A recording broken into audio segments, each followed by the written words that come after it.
Hello, TT. I am here. Open sunshade. Open. Open rear sunshade. Open.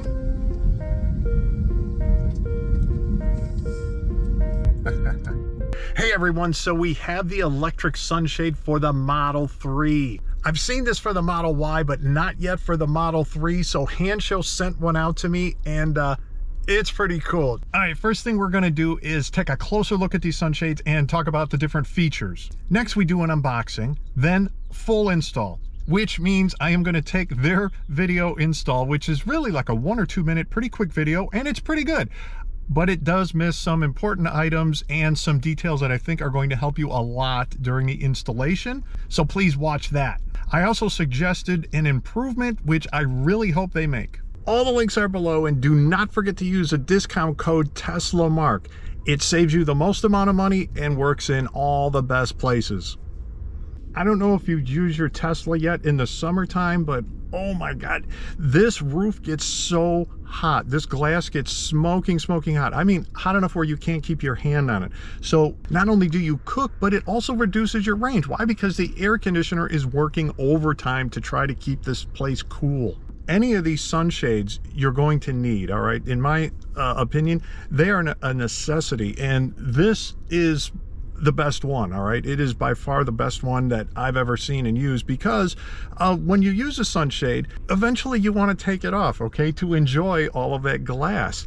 But again, you do cook in the summertime, so you end up with these portable ones that you're like taking on and off, or you just leave it on and then, you know, you kind of just you miss out. Well, this you don't have to decide. You just hit a button here and you open it back up to enjoy life.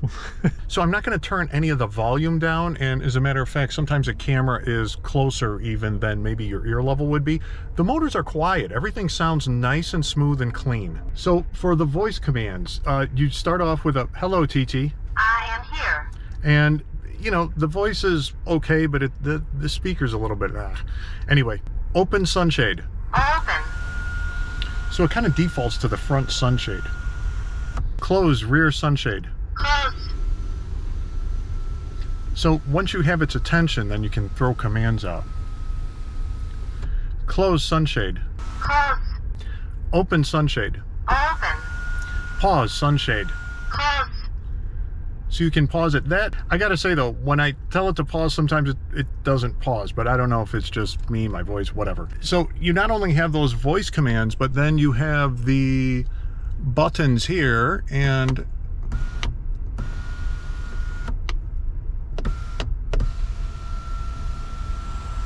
you could just use those. And then here, rear buttons.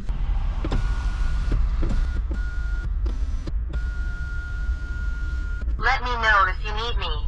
So yeah, once you have its attention, you know, you can throw these commands out, and you could say bye or quit or something like that to turn it off. But otherwise, it's just, you know, this thing isn't connected also to like the internet or anything, so it's not like it's going to be listening to you like an Alexa or anything like that. Now, in terms of like thermal shading, you know, how much is this going to be blocking the sun and everything?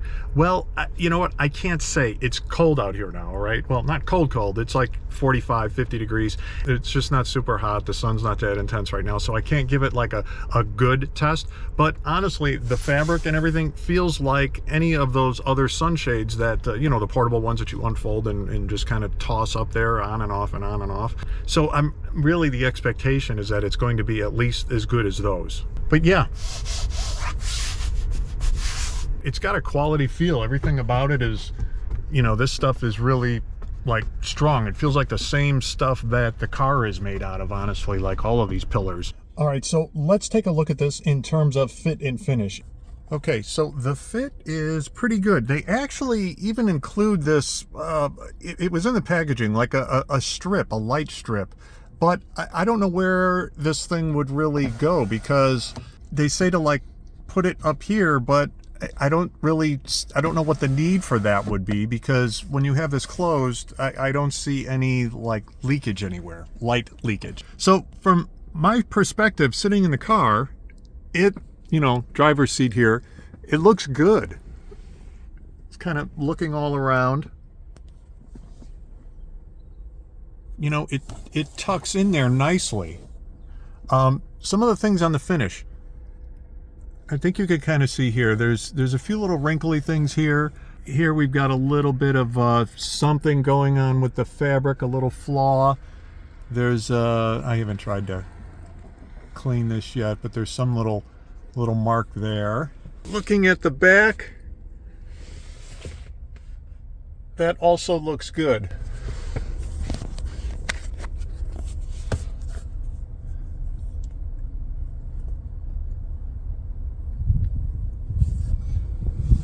The fabric is not a 100% match, but I think it's showing here in the video about what I see here in real life. It looks, you know, really close.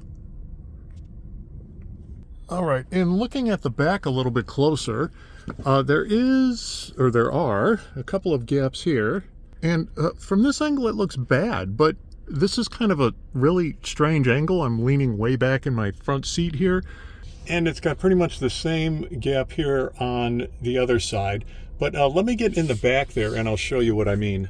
Okay, so here in the back seat, you can see that, you know, that gap is like here and here. So those can't be seen. So you do have the buttons back here, so people can open and close the sunshade. That's pretty neat. Right.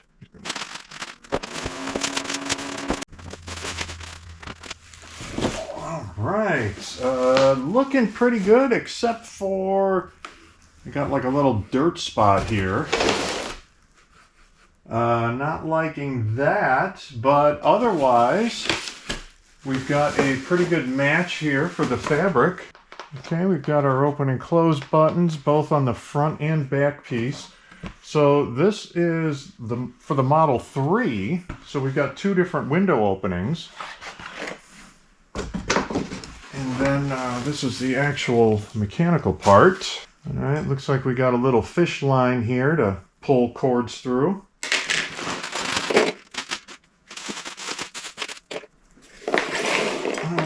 Some tape, we've got mounting screws. Okay, these are what are going to go in between the window and the trim over there, and then we're going to screw this through there, through here. Okay, same thing with these brackets here. And then we are going to run the power cable. I believe it's under the back seat, and we'll run that up. Looks like they give us some tape with padding built in. Not sure exactly what that's for yet.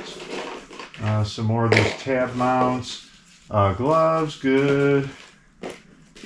More screws. All right, little type of pry tool. We'll see what we might need that for. And a screwdriver in case you don't have it. So, let's get this sucker installed. So install is not that bad, but it would be easier with two people. I did it by myself, but again, it would be better with two people. First, pull back the trim on the right rear door. Thread the wiring harness through the gap. One side of the wiring harness goes underneath the velvet panel at the bottom. Lift the rear seat. So far I have pulled out this giant door molding, and this stuff, there's no adhesive or anything. You literally just pull it up and it just kind of pulls out. And we're going this way. By the way, it's just gonna, looks like it's a little bit easier, and there's not a lot of extra wire from what I can tell, so this way is going to be a little bit shorter. All right, so I have pushed these wires through here, and I'm just kind of letting them sit here, and we'll talk about this in a minute, but I don't want to connect these yet. So I'm going to run the wire up here, and this is just kind of pulls out here, no big deal. There's one clip there, and it just came out real easy. And I'm going to run the wire up here and through this way, and I want to go above the airbag. Okay, these are airbags, by the way. I don't want to go underneath them because that might cause the airbag to not completely deploy, because there's going to be a wire holding it back. So there's enough room to get the wires through there. So let me do that and I'll check back in. Right here there is a good amount of room to push that wire through, grab it from the other side, no problem. And now I'm going to run it through here. And we have two plugs here. One is going to be for the front, one is for the rear. Doesn't matter which is which. And one is going to go up through here, and the other is just going to stay right around here in this area. So I'll show you how to do that. Okay, to get this bench off, real easy. We go down here first, get the camera down here, and this is pretty much the middle of the left seat. And you see this little like plastic lever thing you kind of feel under here. Pull it one way, this way, and it unlocks this bench. And there's one on the, it's pretty much the exact same spot on that side.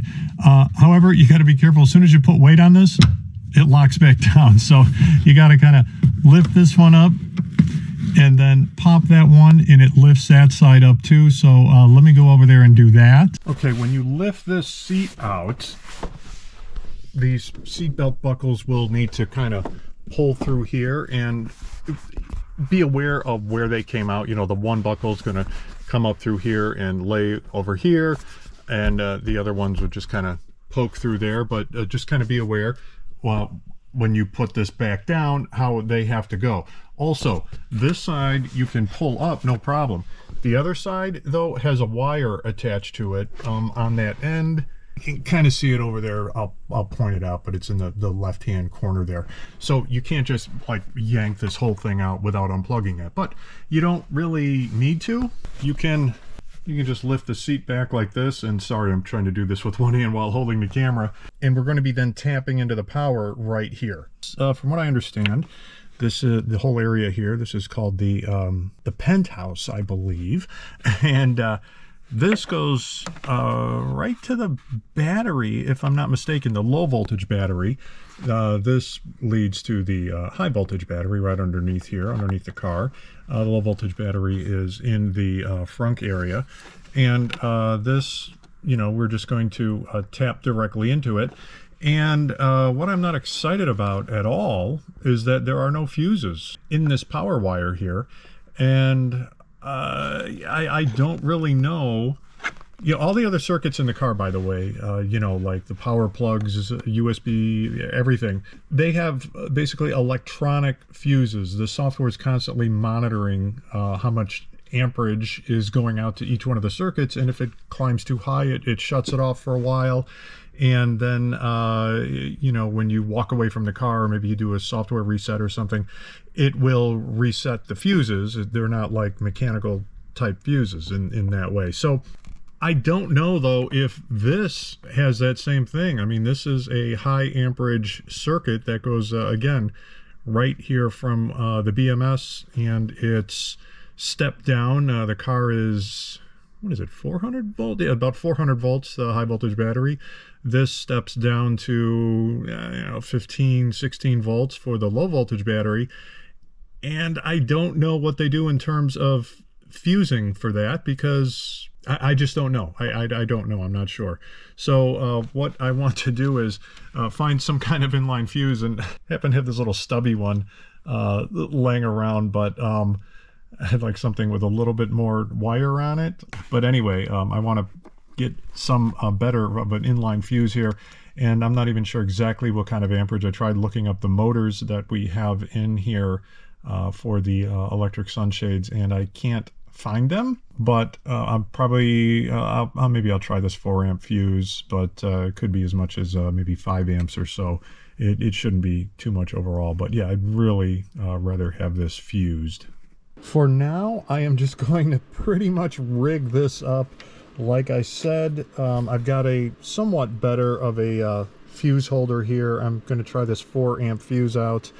This is totally rigged up. I gotta redo this. This, I'm going to put a, I need a bigger eyelet on here, a crimp, so that I can get it around this this nut and bolt, and you know, you could easily just loosen that up a little bit, slip the spade connector in there, no problem. But I just happen to have the same size nuts as these guys here, and I'm honestly not sure what size this is. It's near 1/2 inch, but I don't know, M12, M13, something. I believe it's metric. So this just screws on here on the top so that I don't have to loosen that one up and potentially, you know, lose that connection. And you know, I don't think it's really that big of a deal, but I don't like to disconnect big electrical connections in the car if I don't have to. And yeah, I would have to disconnect the front battery, and I'm not sure what else. Now there is I may be able to undo this connector and it may power this down. Not 100% positive. I don't remember. It's been a long time since I've taken that connector off. I think I did that once to replace the 12-volt battery in my 2018. This is a 2024 Highland. Not sure if it's even the same circuit, if that would power this down too. The car is powered down via the front screen, but that does not reduce the voltage here. Now, when you let the car sit, I don't know, it takes like 10-15 minutes at least, you'll hear a big relay underneath the BMS, and I remember that would, you know, turn power off. It turns power off somewhere, okay? But guess what? It doesn't turn power off here. This still has like 15-16 volts on it. So, you know, if you're that concerned about it, obviously be careful and, you know, get a voltmeter to see that it's live. But I'm telling you, I'm not sure exactly how to turn that off. Again, maybe this would do it. Anyway, this is how I am doing it. Then, start connecting the small battery. Connect the red wire to the positive terminal. Connect the blue wire to the negative terminal. Put the rear seat cushion back in place. Next, thread the other side of the wiring harness through the gap into the crossbeam. Place one connector behind the crossbeam. Follow the wiring as shown in the video. Bring the front sunshade into the car. All right, so I wanted to show the wire up here. Make sure, again, that you go on this side of the airbag and then go above this strap here too.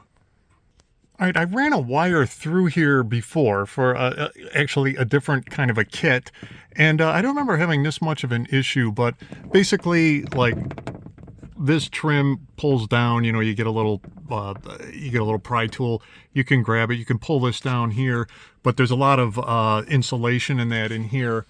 And same thing with this side. This does kind of clip and comes down, but I don't know, I'm just not pulling it that far down.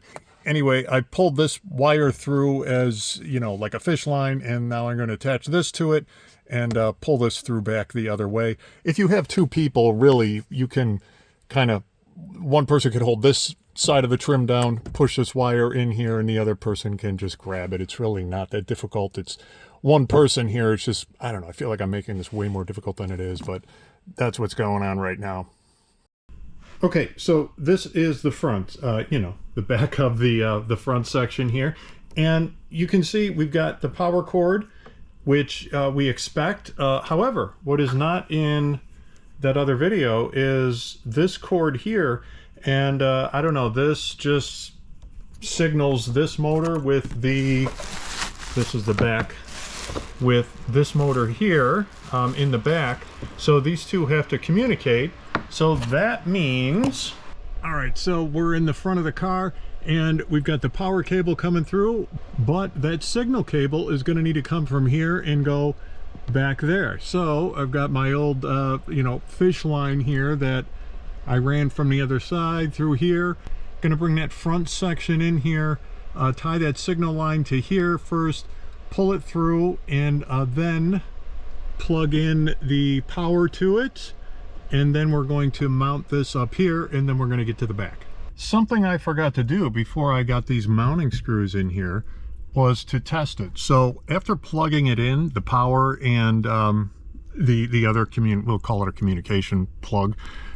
Once you get those plugged in, and I would say before you actually mount it up here, because this is a little bit tricky to mount. It's not tricky. I don't know why this side was really not that difficult to line up the screw. It was easier to see in there than that side. So by see in there, I mean, you know, get your head up here to see where the screw is lining up to get in there. This side was just a little bit more difficult to do. Anyway, before you get it mounted up there, I would suggest, like I said, plugging it in and testing it out. And as you can see, mine is working, which I am happy to see because I didn't want to have to take this out. The connector at the back of the wiring harness. Plug it into the previously connected plug. Begin installing the front sunshade. Insert the clips towards the back. Insert the front clip into the gap in the windshield. Then lift the sunshade. Tighten the screws. Repeat the same process on the other side. Finally, apply the light blocking strip. The front sunshade is now installed. Insert the positioning clips on both sides into the gap on the rear window frame. Place them as shown in the video. Start by bringing the rear sunshade frame into the car.